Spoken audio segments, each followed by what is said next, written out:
Welcome to the Ideas on Stage podcast, your regular insight into leadership communication.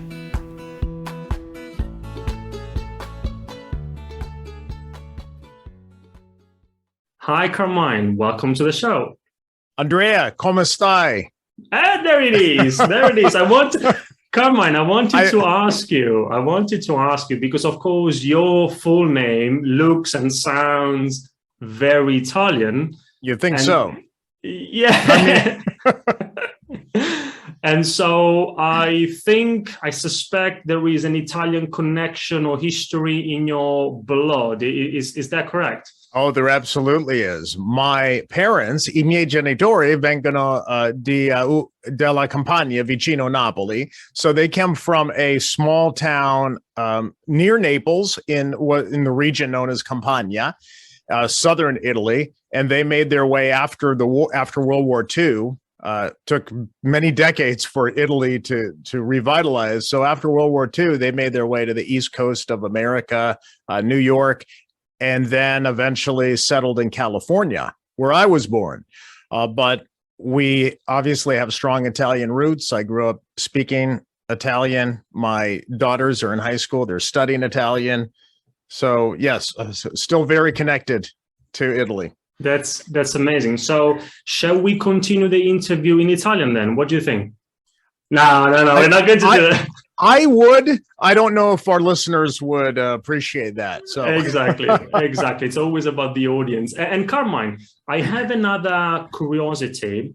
Now, when I asked you if you wanted to appear on our podcast, and thank you very much again for your time, I didn't know that there was a new book coming out, but it looks like that there is something else, something new from your side coming out, being published in the next few months, correct? Yes. In the second half of 2022, I think it's October, November, I have a new book coming out, and it is going to be widely distributed in the UK region as well as the US by Macmillan in the UK, and it's called the Bezos Blueprint.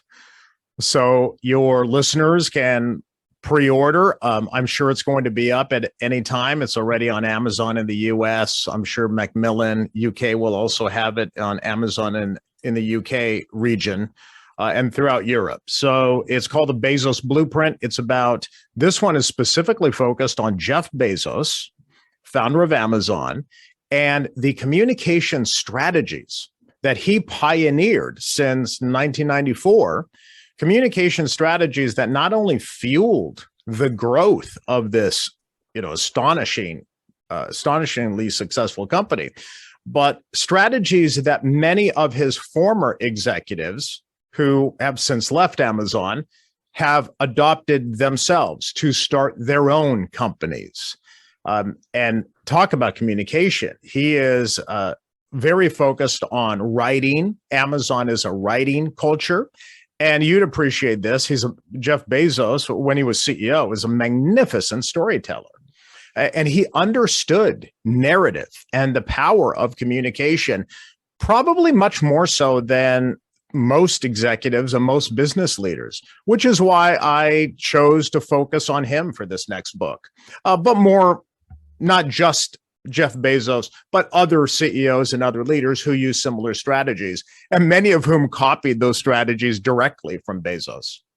I'm super excited about this book. I didn't know about it. I've read all of your books, and for our listeners today, just in case, I don't think that that's the case, but because everybody knows you in the communication world, but just in case they haven't read your books, all of them highly recommended. Going back a few years ago, The Presentation Secrets of Steve Jobs, Talk Like TED, The Storyteller Secret, 5 stars. All of them are fantastic resources for anyone who is interested in communication, public speaking, presentation skills.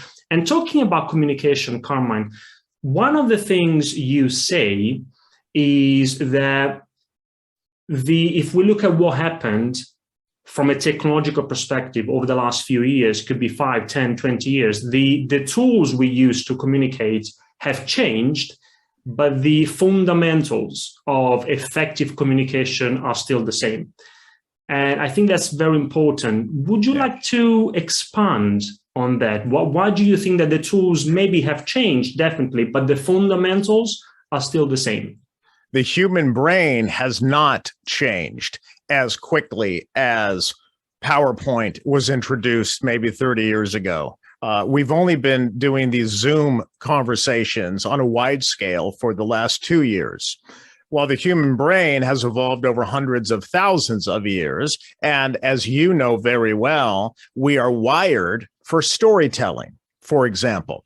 That's why I love reading history books. Let me give you an example, Andrea. There is a book behind me by Doris Kearns Goodwin, which is about Abraham Lincoln. She's one of America's most prominent historians on Lincoln. And she talks about Abraham Lincoln as being a magnificent storyteller. People came from towns around the country. Whenever the train came into town, they knew Abraham Lincoln was going to be in the area, this young candidate for president in 1860. And he regaled them. She said he regaled thousands of people with his magnificent stories. And stories, she said, was a tool that Abraham Lincoln used to educate, to inform, to engage people. Well, we still do the same thing today. Here's the difference. This is why I say the tools have changed. Abraham Lincoln did not have PowerPoint. He did not have a TED stage. I know that you've worked with TEDx and TED speakers. He did not stream his video on TED.com. And yet he was still using the fundamental building blocks of communication that we use today. When we started Zooming during the lockdowns and the pandemic, everyone said, oh, Zoom's going to be the next big thing. And I remember talking, and obviously it's a fantastic resource and I use it every day. But I remember talking to a cognitive scientist, and I asked him a question that at the time was being circulated.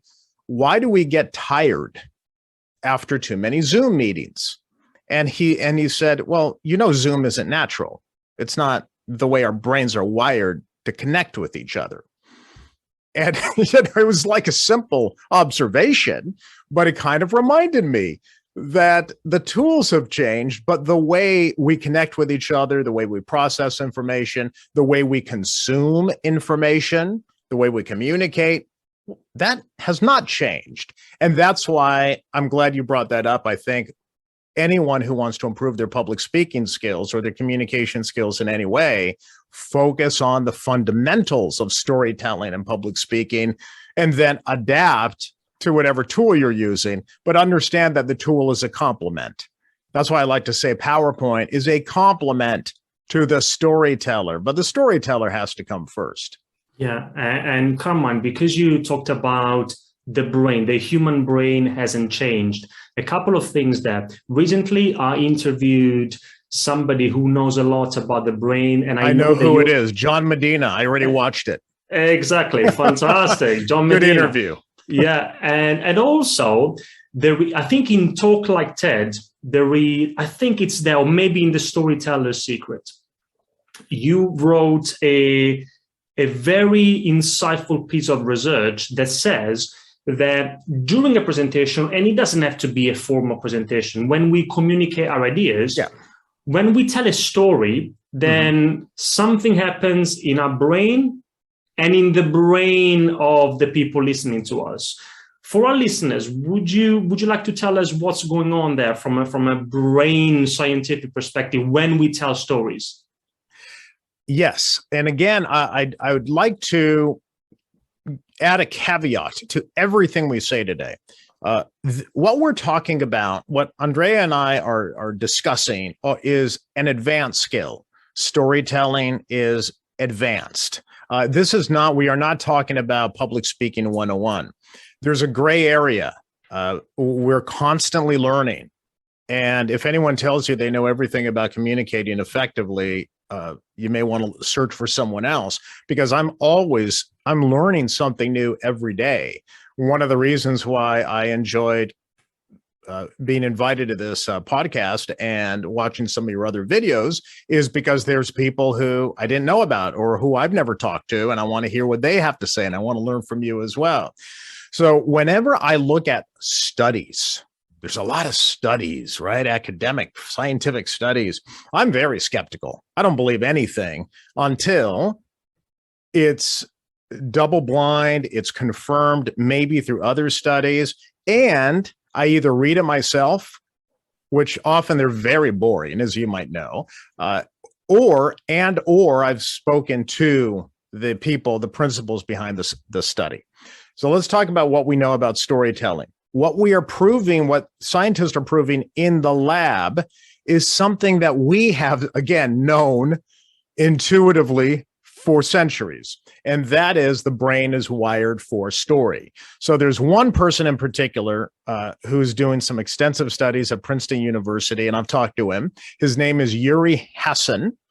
And Uri Hasson does some amazing work, and it's really quite fascinating, where he'll connect people by electrodes, to MRI studies. So he's looking at blood flow in the brain and all these other wild things. And what he has found is that when two people are engaged in story, blood flows to similar regions in each other's brain. He calls it neural coupling. So if you were to look it up in the academic literature, it's called neural, Neural coupling, neural coupling. I just call it having a mind meld, connecting with one another. But again, those are the type of things, Andrea, that I think we're finding in the lab that simply confirms what we've all known intuitively, that humans have been shaped as storytellers. We communicate in story form. We enjoy entertainment and information in story form. That's why we can suspend disbelief in movies. How do you do that? That's always fascinated me. How do we do that? We know it was on a soundstage, and yet we cry at the end, or we're overjoyed. It's not real, but we are so connected to that form of language, which is through story, that there must be a reason why we've evolved that way. And there are anthropologists who I've talked to who have discussed and have done research on why we are such storytellers. So I do like the science of it, but I'm always skeptical until I can read it myself, because there's a lot of information out there that you'll hear repeated over and over and over, and it may not even be true, or a study or surveys may have been taken out of context.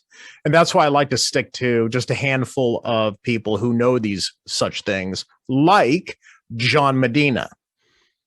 So if your listeners have not heard the podcast with John Medina, go back to John Medina, because a lot of what we know about the brain and communication comes from Dr. Medina, who's also one of my heroes. Yeah, Dr. John Medina, Brain Rules, fascinating book. And Carmine, again, with storytelling, recently you wrote an article, I think on Forbes, where you analyzed the recent video from Schwarzenegger's to the Russian people. Yes. And you discovered, and you analyzed it, and you looked at it and you saw that he devoted up to 60% of his communication to storytelling. And I think you also included a similar example in Talk Like TED. I think it was Brian Stevenson, fantastic TED Talk. We need to talk about injustice. And I think with Brian Stevenson, it was even up to 65%. And I find it fascinating, because if we look at what happens every day in most business communication, I think 99% is facts and figures. And then maybe, if we're lucky, 1% is story. Can you tell us more about what happens there? The idea that great presenters, great communicators devote a lot of their communication to storytelling. Because they've learned what we've been talking about. They've either learned it or they do it naturally, because some are better storytellers than others. And they realize that it's story that connects us with one another, not facts and figures alone. Facts, figures, information can support a story, and they're important and critical in the area of persuasion. But in order to engage people emotionally We just talked about it. We've proven it in the lab. We've done it for hundreds of thousands of years. We have to be able to share our experiences through story. So Arnold Schwarzenegger delivered a speech to the Russian people. I think that was his intended audience. He posted it on YouTube. It was shared millions of times, and it certainly went viral. But he focused on stories. He focused on his own personal story about his interaction with Russia, his background with Russia. He was the first to film a major Western U.S. Motion picture in Moscow, and some of his heroes were Russian athletes. So he talks a lot about his own personal stories. Now, if he simply were to deliver information, then they can get information. People get information from a lot of different sources, and it's information. But if it's not wrapped in story, it's not going to go viral. It's not going to be as engaging. Now, the interesting thing about Arnold Schwarzenegger, and we can talk about him because he's a personality that everybody knows. I covered Schwarzenegger when I was still in journalism. So CBS, right? At CBS. It was the tail end of my career in journalism when I started shifting into writing and having my own practice. And I had a few last gigs that I wanted to do. And one was covering Arnold Schwarzenegger, who was running for governor here in California. And I remember this was during the election process. He was out there stumping and giving speeches. Many celebrities or many athletes, people go to see them because of who they are, but they're not, they don't stand out necessarily as great public speakers.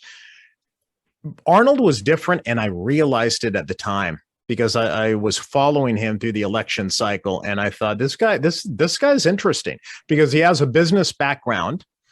And so he was very knowledgeable about the problems facing our state. So he was very knowledgeable about that, but he was also very personable and not just charming, but personable in the way he expressed himself and told stories and simplified complex information, which years later, even years after he served as governor of California, he talked about the importance of simplifying complex information so people understand.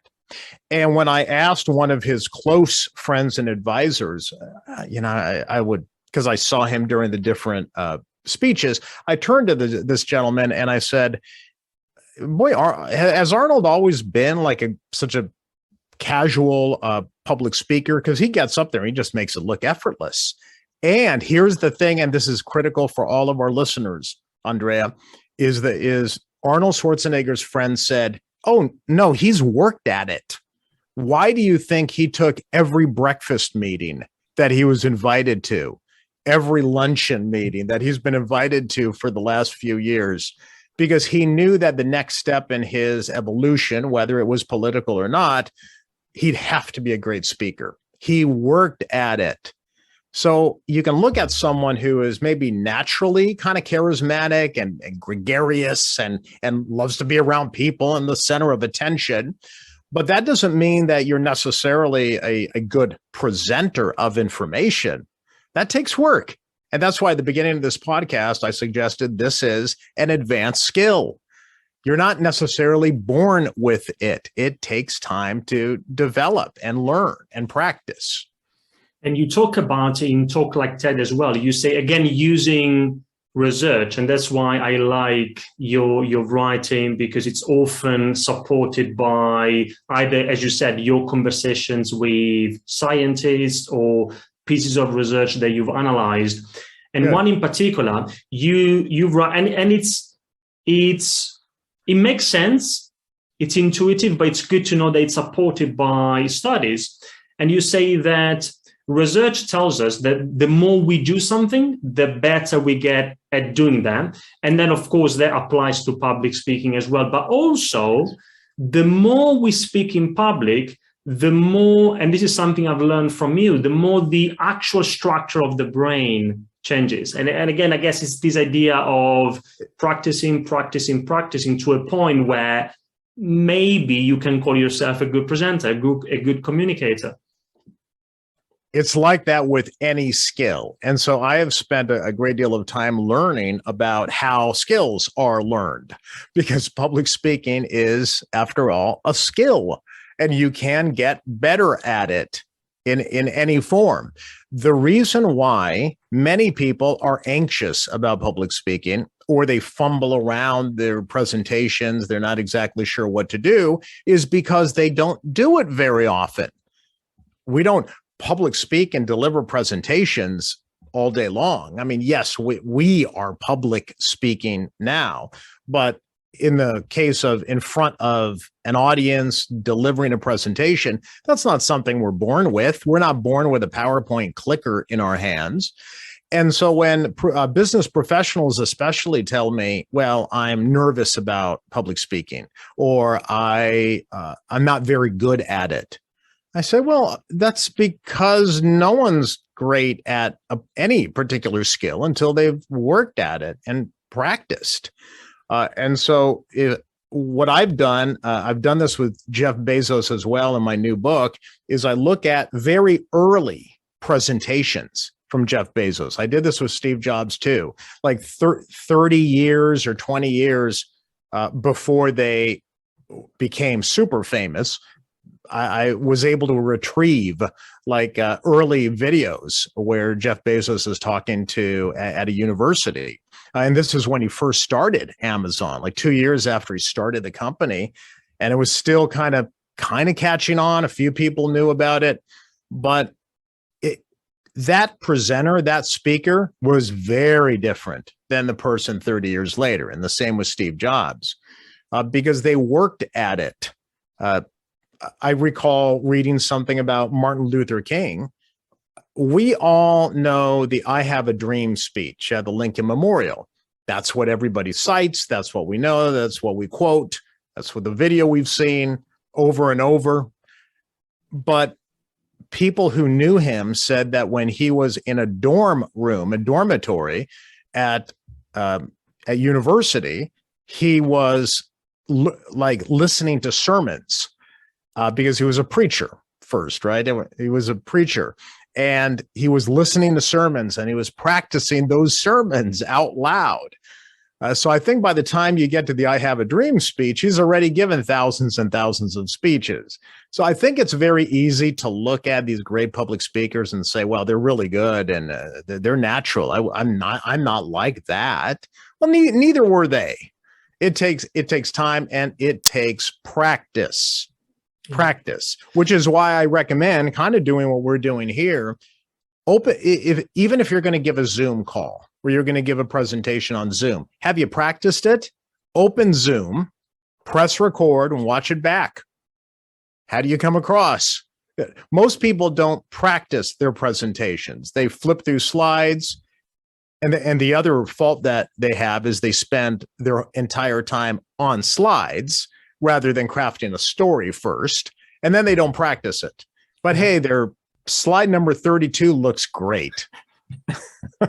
And it's so true. And what you said, Carmine, is not only did you say that we need to practice, but you also said, and this is for listeners, that we need to practice in real conditions, in the real world, in an environment which is as close as possible to the actual environment we'll have in the real presentation, which could be a Zoom conversation. And Carmine, let's go back to Arnold Schwarzenegger for a second, because you said that one of the things he's really good at is his ability to simplify his message, to keep it simple. And with our clients and with a lot of people that we have in our audience who are interested in communication, one of the main challenges they have is they find it hard to communicate their complex and technical ideas sometimes in a simple and clear way. Now, I know that one of the things you suggest, there are many others, but I find this one in particular very useful. Okay. You say that it's useful to try and express your big idea in just one sentence. Could you tell us more about these technique, and why is it useful for our ability to simplify a message? Yeah, absolutely. Early in his, as soon as he started Amazon, Jeff Bezos said, our vision is to become the world's most customer-centric company. And that vision is still the mission of Amazon today, some 30 years later. So one idea, one big idea, then you can support that big idea. But John Medina is someone, I think, in Brain Rules, who also talks about this big picture. And I forgot if he had said this in the interview that you conducted with him. But what I mean by big idea is big picture before details. Again, that's the way we process information. What happens is, and we're talking about simplifying complexity, is most people suffer from the curse of knowledge, which we've all heard about. You know too much about your topic. So you start in the middle. You don't start at a higher level. You start somewhere in the middle, and that's not meeting the audience where they are necessarily, because they have not spent every day, all day, years thinking about the topic like you have. So if you start in the middle, or if you start with the details, then it's really hard for people to understand the big picture. So what is the big idea first? And you know this through the TED Talks. Great presentations, great public speakers do not condense everything they know into a short amount of time. They select things first.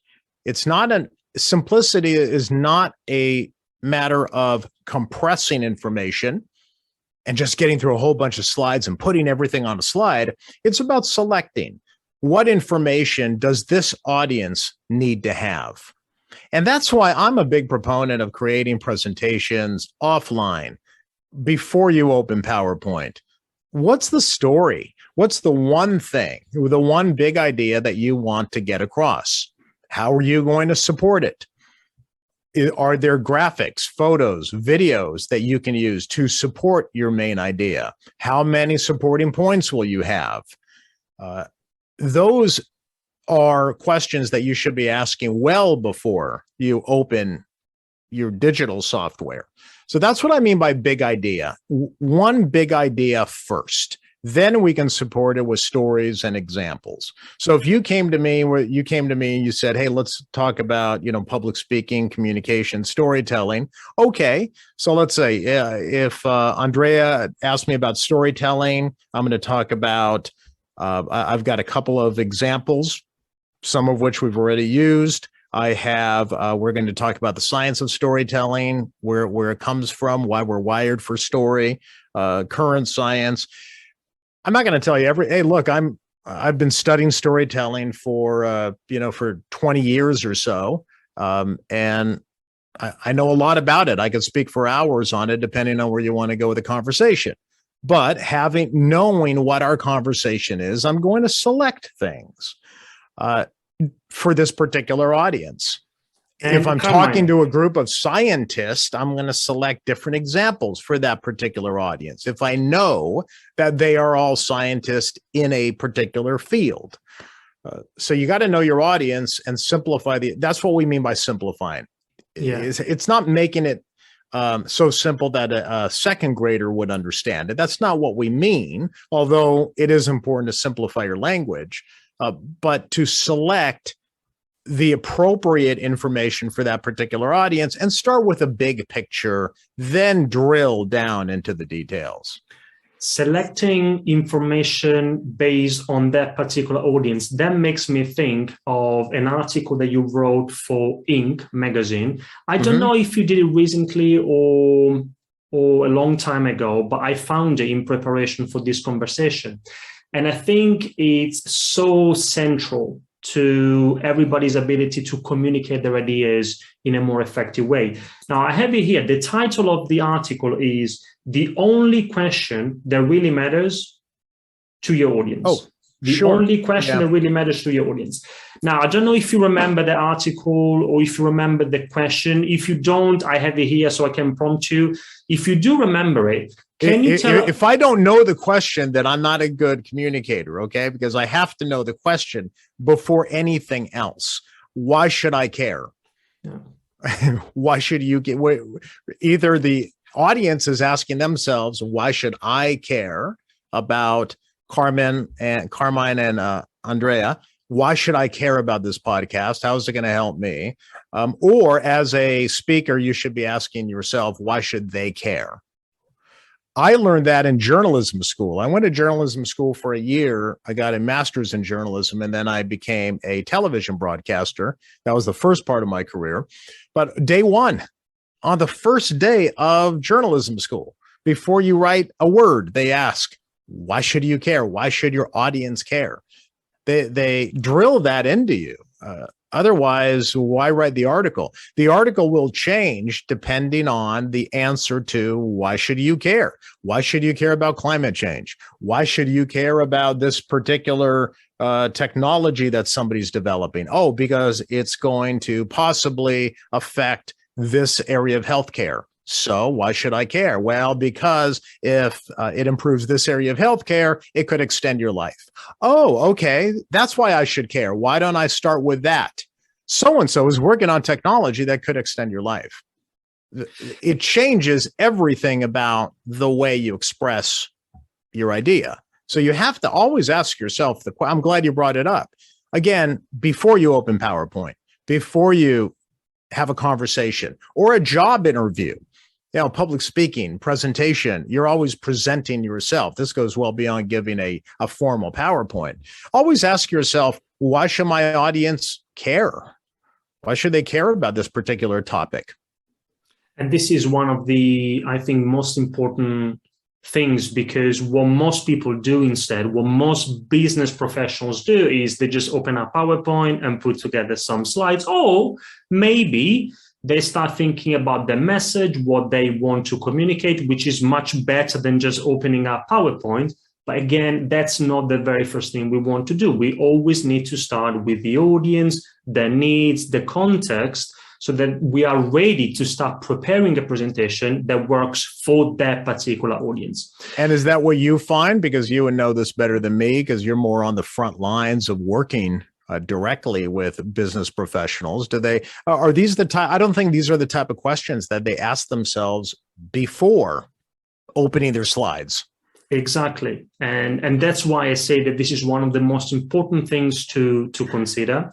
So thanks for sharing that. And also, let's go back to the idea of selecting your key messages. Carmine, if there is one thing I've learned from you, I've learned so many things from you, but if I were to choose just one, I would say I'm going to choose this one because I think it's one of the simplest but most powerful principles in communication that anyone can apply tomorrow, today, after this conversation. And it's the rule of three. The power of the number three in communication. Connected to that, you talk about the message map, the 3-act structure. For our listeners today, could you tell us more about the importance of the number three in communication? Yes, I'm glad you brought that up. It's fun for me to talk about, and I think people are going to start seeing it now wherever they go. Although we know this, they know it intuitively. In the neuroscience, we know very well that people like their information grouped in threes.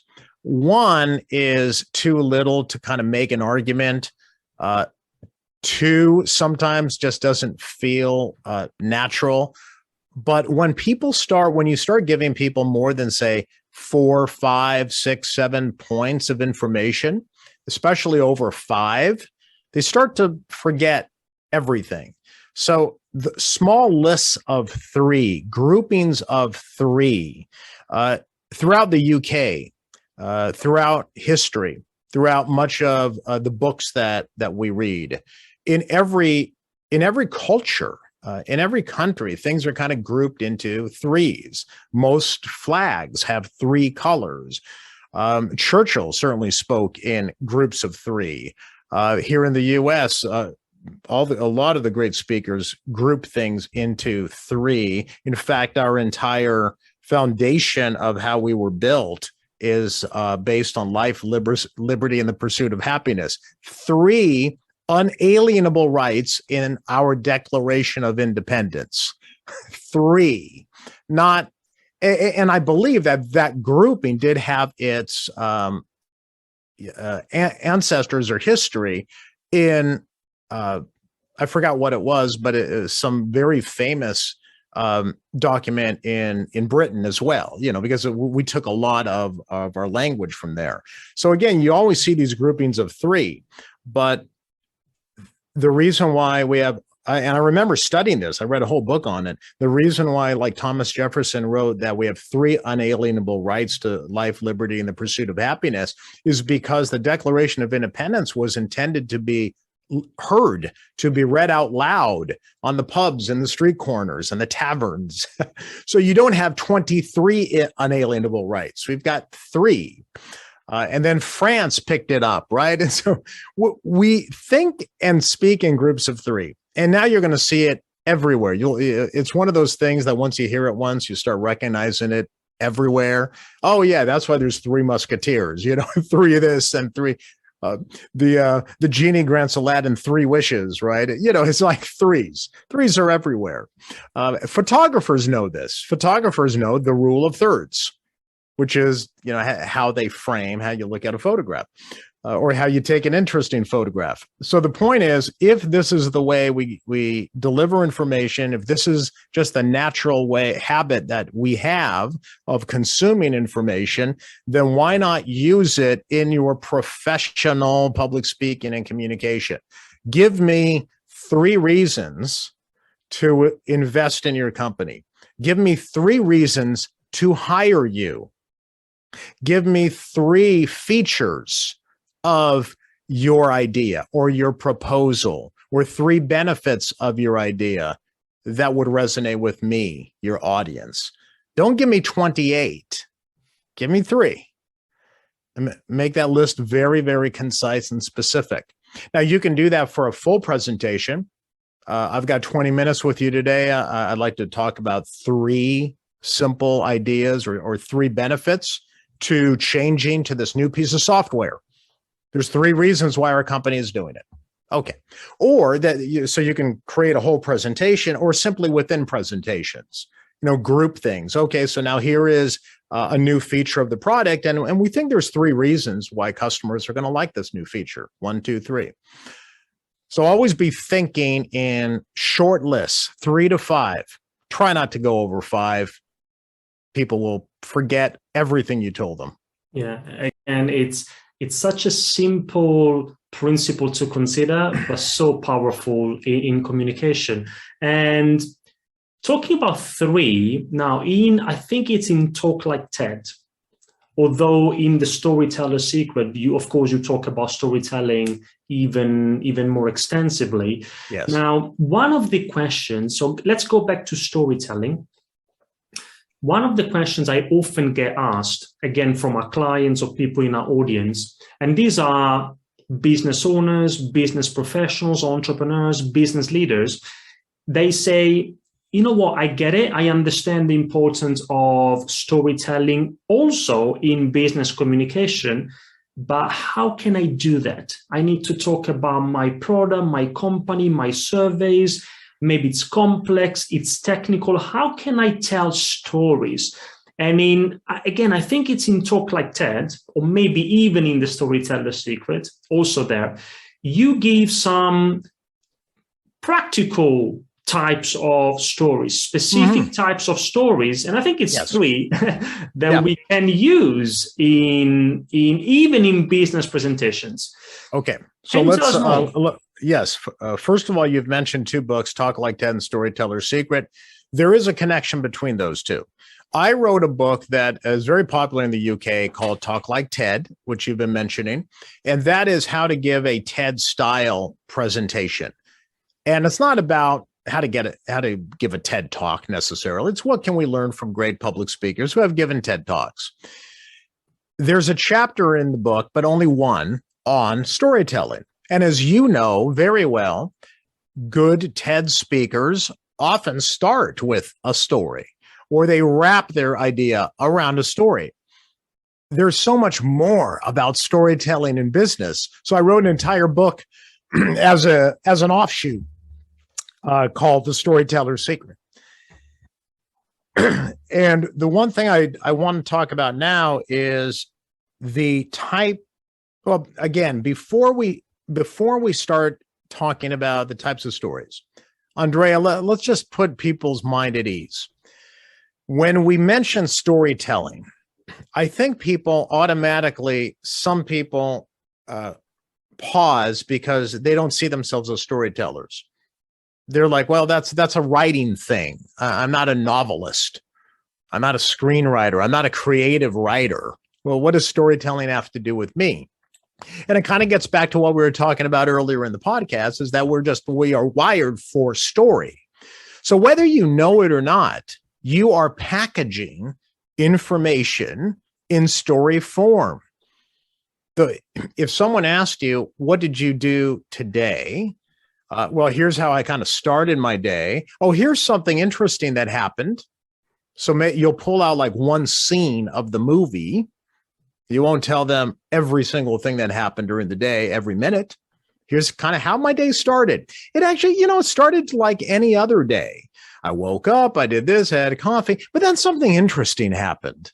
Oh, what? It's like a little suspenseful thing. And this is how it ended and how it got resolved. You're thinking in story. You are a storyteller. And we love hearing everybody's story. I think when we first jumped on the podcast, I was asking you just some questions about where you're from and what brought you to London, right? How long have you been in London? I think you said 10 years. Yep. Yeah. So I'm asking you to tell me a story. This is natural conversation. So don't think it's this arcane, esoteric topic that doesn't apply to you. We're all telling stories. So if your clients are asking, how do I tell a story? The simplest thing you can do is tell what's called an origin story, especially if you're in business. So in Silicon Valley, where I'm from, we use this term called origin story. I don't know if it's a popular term in the UK, but it probably is among entrepreneurs. What's the origin story? How did it get started? Why did you come up with your idea? There's always a story behind that. Well, because I was going to university, and when I left, I realized that there was a problem that needed to be solved. And I had an idea on how to solve that problem. And here's how that problem affected me in my life. And that's why I came up with company XYZ, because that will help solve the problem, and it'll help solve the problem for other people who had it like me. So if you're going to tell me what the problem was that you're trying to solve, that's a story. You're constantly telling stories. You just need to start identifying we talked about select what stories I'm going to deliver and share for this particular audience that would resonate with this audience. Nobody cares about the features of the product. It's why should I care? How are those features going to benefit me? And if you can tell them a story of how you faced a problem, then they're going to put themselves in your shoes.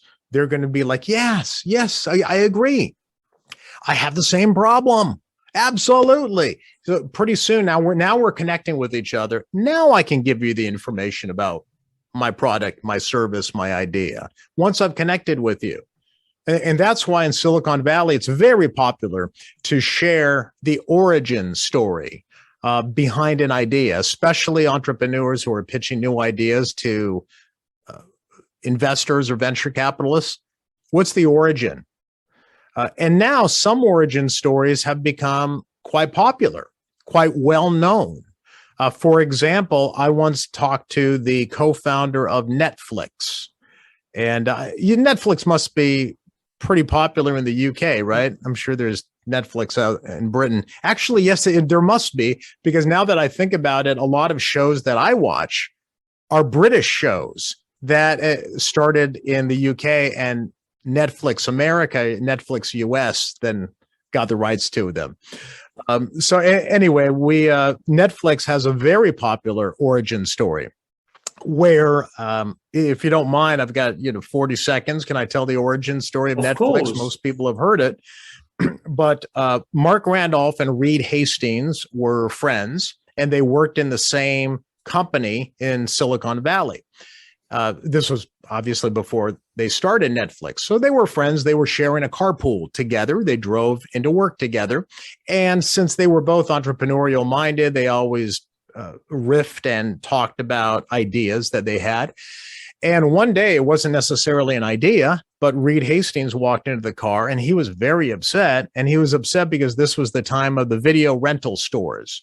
And he was upset that he had to pay $40 for a late fee for Apollo 13. He remembers the movie.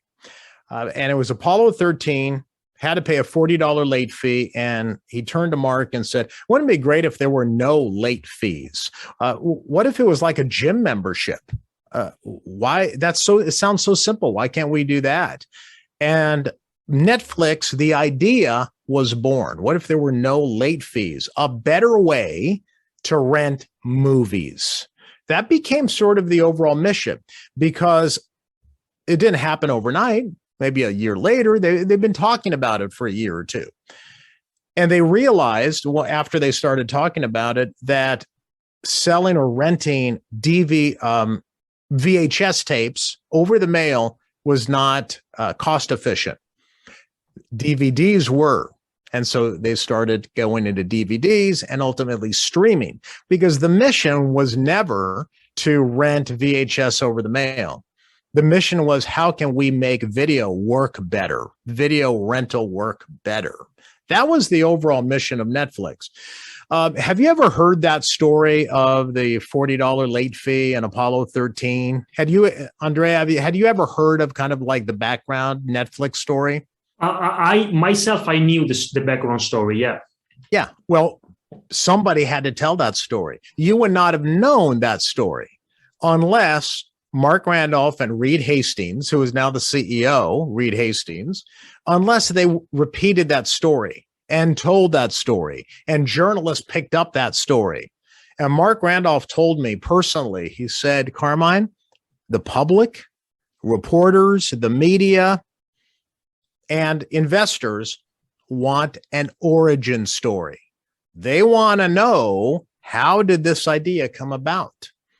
So the simplest thing you can do is talk about your origin story. It could be about you personally, or how an idea came about. But everybody wants to hear the origin. Yeah, there's always a story to tell. And Carmine, and there is always a story to tell. Yes, I learned that in my first day of class, in journalism school. Along with Why Should I Care? I came back from my first assignment with no story, because there was some kind of protest. I went out to the protest. There's like 2 people there. There's no protest here. 2 people, they're a little upset at something, and they have a sign. There's no story.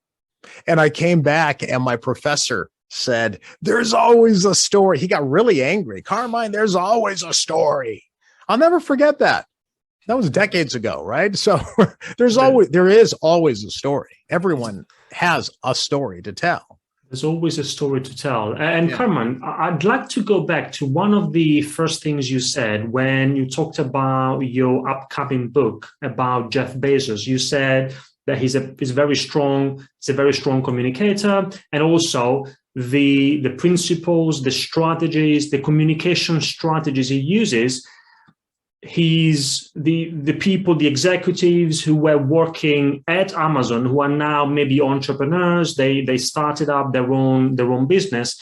They are using those strategies as well. And it makes me think of something you wrote. You said in 5 stars, I think, another one of your books. You say that particularly for entrepreneurs, business owners, communication skills is perhaps the most important skill an entrepreneur should master. Why is that so? Why do you think that communication is so important, particularly for entrepreneurs? Don't ask me, ask Warren Buffett, one of the wealthiest people in the world, who said that if you want to increase your value, by 50% instantly in the workplace than learn public speaking.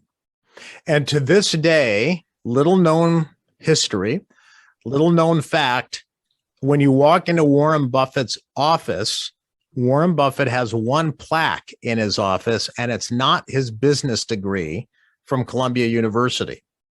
It's not his MBA. It's a public speaking class that he took. It's a certificate. Public speaking, #1 skill. So that's not my idea. That's Mr. Buffett's. So if you want to take his advice, he might know what he's talking about. No, I'm half kidding, Andrea. But this is something that you can see very, very consistently in all of the entrepreneurs, all of the famous CEOs who I've had the pleasure of either working with or who I've talked to directly. They all say the same thing. Even before I even raise the issue, is public speaking, communication, simplifying complexity. They phrase it in different ways, but it all comes back to effective public speaking. In fact, let's see. I have a book here that came out last year, Indra Nooyi. I'm not sure how well known she is in the UK, but in the US, she's quite famous in business circles. She was the CEO of PepsiCo, and so Pepsi, and they own not just soft drinks, but a lot of different food products. One of the biggest countries in the US. And she said her go-to skill, which elevated her stature in her career, eventually to become CEO, her go-to skill was the ability to translate complex information into a language for more general audiences within the company. That's public speaking. Yeah. So again, they may not always say public speaking, although Warren Buffett said public speaking is the #1 most important skill you can learn. But whenever you hear people talk about how they were elevated to a certain position, more often than not, it does come down to effective communication. And I think, Carmine, that's also connected to what we also said at the very beginning. We started with the idea that the tools have changed, but the fundamentals are still the same. And in a similar way, if we look at what happens with things like automation, and you talk about in 5 Stars, in other books as well, with technology in general, then today more than ever, having a good idea isn't good enough. We of course, we want to have good ideas, but the idea itself is not good enough. We also need to be able to communicate the idea in the most effective way. Yeah, you have to be able to express your idea effectively, or otherwise it doesn't really matter. How many great ideas, and this is something we'll never be able to quantify, but how many great ideas you just never hear about because they're buried, they sort of die off simply because there wasn't a good enough a spokesperson to advocate and champion that idea. So you can have a great idea, but you have to be able to express that idea in a way that is clear, understandable, simple, but also in a way that's engaging and that kind of sparks my imagination, that compels me to join your journey. And we talk about, Andrea, we've talked about the skills, the technology has changed, but the way we communicate is not. What I learned about Amazon and Jeff Bezos is that Amazon is a writing culture. So he puts a premium on the written word, which goes back centuries. The way people used to actually put sentences together with nouns and verbs and full sentences. We don't communicate in bullet points on a PowerPoint slide. That's not how we naturally communicate. And so Jeff Bezos, and this was a very famous example within Amazon, everybody who works for Amazon knows this, years ago, I think it was in 2004, Jeff Bezos, like us, got frustrated with bad PowerPoint. And he said, this isn't teaching me anything. There's just bullets on a slide. There's no structure. There's no paragraphs and sentences. And so he demanded that if you come to him with a new idea, he wants to read it first. You have to be a good writer. And as of today, there are writing classes at Amazon. So here you've got one of the most advanced technology companies in the world in terms of logistics and technology. And yet, if you want to advance within the company, if you even want to get hired, you need to know how to write, a fundamental skill that goes back centuries. So you tell me, is this a skill that is being changed by technology, or is it a skill that we need before technology? Yeah, definitely before. And Carmine, you mentioned a few books in this conversation beyond your own books. And I know, because I follow you on social media, I know that you read a lot. Yeah. So I do. I read more than 50 books a year. I do read a lot. Yeah. Yeah. And so this could be a bit of a challenging question for you, but let's try. Now, there is no challenging question, because if I don't know the answer, then I'll tell you. I'll just say no. Yeah, I don't know. Yeah. So, as I said, for our listeners, I recommend all of your books, all of them. I don't know about the new one coming up. I'm super excited about it, about Jeff Bezos. Yep. But beyond your own books, if you think about what we talked about today, public speaking, presentation skills, communication in general, can you give us just one book that had a big impact for you? A really important book that you've read either recently or many years ago? Yes. Well, the biggest impacts that I've had, the books that have had the biggest impacts on my life are history books. So I'm a big history buff. And it's very interesting that people who are considered inspiring leaders and good communicators focus on historical ways of writing. So in the UK, you've got Winston Churchill, who even Zelensky in the Ukraine has cited and has rephrased some and has used some of Churchill's speeches. Churchill was a great communicator. So honestly, I think back in high school, I was already learning about Winston Churchill and reading these speeches from May of 1940, the "We Will Fight on the Beaches" speeches. And I was reading these speeches going, oh my goodness. I mean, words motivated an entire country. That's when I first started understanding the power of words and history. So that's not a particular book. Probably my most favorite book on public speaking, and it's not even a public speaking book, is Doris Kearns Goodwin, Leadership in Turbulent Times. Right here. This is my favorite book. Because it has, now again, this is more US centric. It has to do with US presidents, but I can't tell, I've lost count of how many pages in this book. I think I highlighted it on Kindle. Every page is highlighted in this book because it talks about different presidents and how well they communicated. So Franklin Roosevelt, during World War II, simplified a lot of problems that we were having in the U.S. Abraham Lincoln was the storyteller. Lyndon Johnson, another one of our presidents in the 1960s after Kennedy, he actually was a public debate, speech and debate teacher for high school.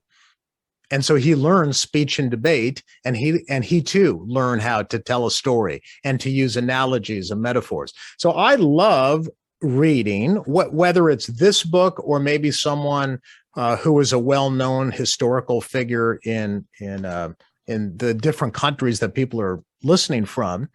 There's always these historical figures who are great communicators, and those are the type of books that I like to read.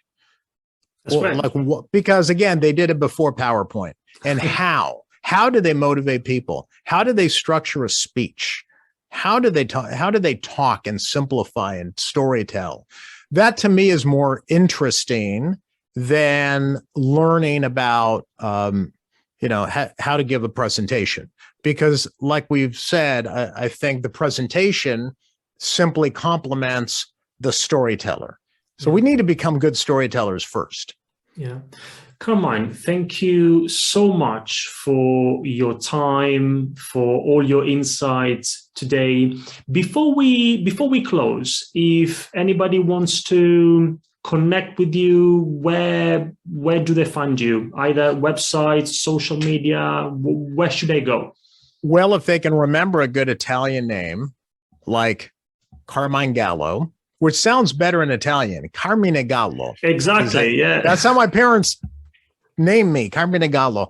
No one in the U.S. can phrase it like that unless they're Italian. So Carmine Gallo, if you go to carminegallo.com, so CARMINE, Gallo, GALLO, that's my main website, carminegallo.com. But I'm also on Twitter at Carmine Gallo. I have a newsletter at carminegallo.com, or follow me on LinkedIn. I find that of the social media channels, I'm on LinkedIn every day. You can look for Carmine Gallo. I think I'm the only one in California. So just look up Carmine Gallo. And you'll easily find me on LinkedIn and connect with me on LinkedIn. And I have conversations with people every day on LinkedIn. It's more of a conversation medium. Yeah. And if there is one thing, we talked about many things, Carmine, if you'd like our listeners today to just take away one thing, it could be anything from a communication perspective, public speaking. What's, in your view, what's the most important thing our listeners today should remember and take away? Well, I think it's a theme that's evolved through our conversation today. And if there's one thing to remember, it's that technology changes, but the human mind is not. So if you can understand how your audience consumes information and wants to consume information and consume it in a way that's easy for them to remember, then you have to learn public speaking, storytelling, presentation skills. But don't get too caught up in the technology. The technology changes, the human mind has not. You got to be a storyteller first. Use PowerPoint, Zoom, digital software to complement a story, but the storyteller has to come first. Work on your storytelling skills first. Yeah. And is there anything else, any final messages that you'd like to share with our audience? Any requests, any asks, anything at all that you'd like to close with? I love the asks. Certainly follow me and keep in touch with me. And yeah, I'm very, very proud of the new book called The Bezos Blueprint. Very proud of it. It's been a fascinating journey for me. So please pre-order it if you can. And it'd be wonderful. And that would help me. That would help. But it'll help you too. It's the first book, and you'd appreciate this, Andrea. It's the first book that actually allowed me to take a much deeper dive into business writing, a fundamental skill. I didn't talk about writing in how to give a TED-style presentation, and yet writing is fundamental to everything, even before a presentation. You're writing notes, you're writing to yourself, you're writing emails. So writing is fundamental, and it comes first. I've just never really taken a deep analysis of what it means to be a good business writer and how it will improve your public speaking and presentation skills. That's why I'm especially proud of the Bezos Blueprint. I hope you enjoy it. I'm sure I will, and I'm going to pre-order it after this conversation. And I'm really excited about it, Carmine, because as I told you, I read all of your books, and this is a surprise to me, as I said, because when I asked you about this conversation, I didn't know that a new book was coming out. So I'm really looking forward to it. Highly recommend it to our listeners. And again, thank you very much again for your time, for sharing your insights. I really appreciated it, Carmine. All the very best, and let's keep in touch. Excellent. Maybe we can do another podcast after the book comes out, and we can talk about it more in depth. That would be amazing, and perhaps we can do it in Italian. Excellent. Great. Multiple audiences. They don't even need the translation underneath. Okay, very good.